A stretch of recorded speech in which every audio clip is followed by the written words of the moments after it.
İçəridə mənə kartla 20 manat ödətdirirlər.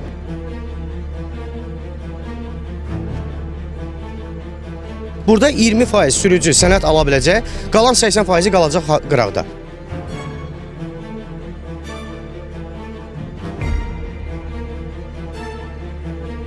Hər axşam saat 1-dən 5-ə 6-ya qədər gəlib otururuq burada.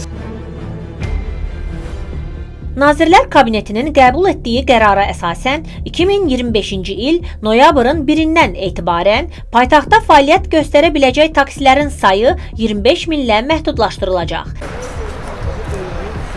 Taksi ilə sərnişin daşımalar haqqında verilən yeni qərar taksi sürücüləri və sahibkarlar üçün problem yaradıb. Belə ki, onlar əvvəllər maşınların qeydiyyatını onlayn tətbiq üzərindən həyata keçirə bilirlərsə, indi bu mümkün deyil.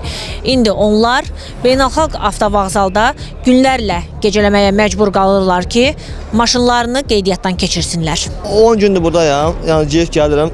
Millət də bu mənim kimi azı burada 3 nəfərin yerinə adam olardı xeyli. Hamı belə də yoladı. Hamı gəlir burada saat 1-də gəlir, səhər gəlir, 1-də gəlir, səhər. Hamı da burada işləyir də, işindən gücündən qalır. Azı 3 nəfərin yerinə adam olar çoxlu, bir hamı işini eləyər də. Yəni şikayətiniz orada işçi sayı az olduğuna görə növbə yaranır. Gündə maksimum 10 nəfər, 15 nəfər girsə, ondan yuxarı girmir.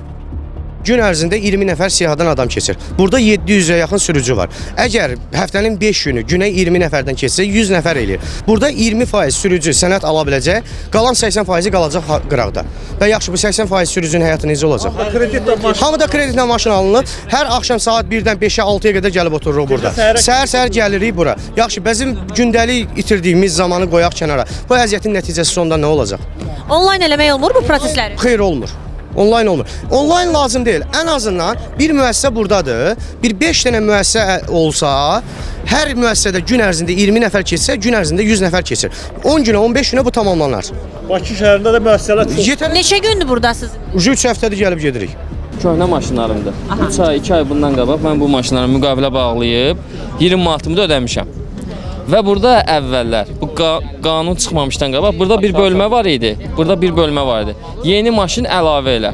Artıq o bölmə olanda biz burada növbə gözləmirdik. Mənim yeni maşınım olanda özüm o yeni maşının şəklini çəkirdim, yüklürdüm İNVA proqramına və ödənişimi eləyirdim onlayn. Onsuz da içəri girsəm də mən 600 nəfərin növbəsini gözləyib içəri girsəm də içəridə mənə kartla 20 manat ödətdirirlər. Elə hazır burada var idi. Girirdim 20 manat ödəyirdim. Maşınım İNVA ilə texniki baxışdan keçirdim. Mənim maşınım texniki baxışdan keçirdi. Burada kim gözləyirdi? Burada o ki, heç bir müqaviləsi olmayan adamlar var ha. Onlar gəlib gözləyirlər, növbələri çatır. Onda da maksimum günə olurdu 50-60 nəfər. Sıfırdan başlayan, biz ona öz aramızda sıfırdan başlayanlar deyirik. Amma artıq bir dəfə müqaviləsi olanlar da burada növbə gözləmirdi. Növbəti maşının əlavə eləyirdi, 20 manatın ödənişini eləyirdi, gedirdi işinə gücünə. Başa düşdünüz, indi onu ləğv ediblər. Bu ki, qanun çıxartdılar ki, 2 aydan sonra da taksi icazəsi alınmayacaq. Onu götürdülər, ləğv elədilər. Yəqin ki, istəyirlər ki, heç kim icazə almasın. Yoxsa bunu niyə ləğv edirsən sən? Mövzu ilə bağlı xidmətin aparıldığı Bakı Beynəlxalq Avtovağzal kompleksinə sorğu ünvanladıq. Sorğumuza cavab olaraq bildirildi ki, son həftə ərzində taksi minik avtomobilləri ilə sərnişin daşımaların müvafiq icazələrinin alınması üçün müraciətlərin sayında kəskin artım müşahidə olunur.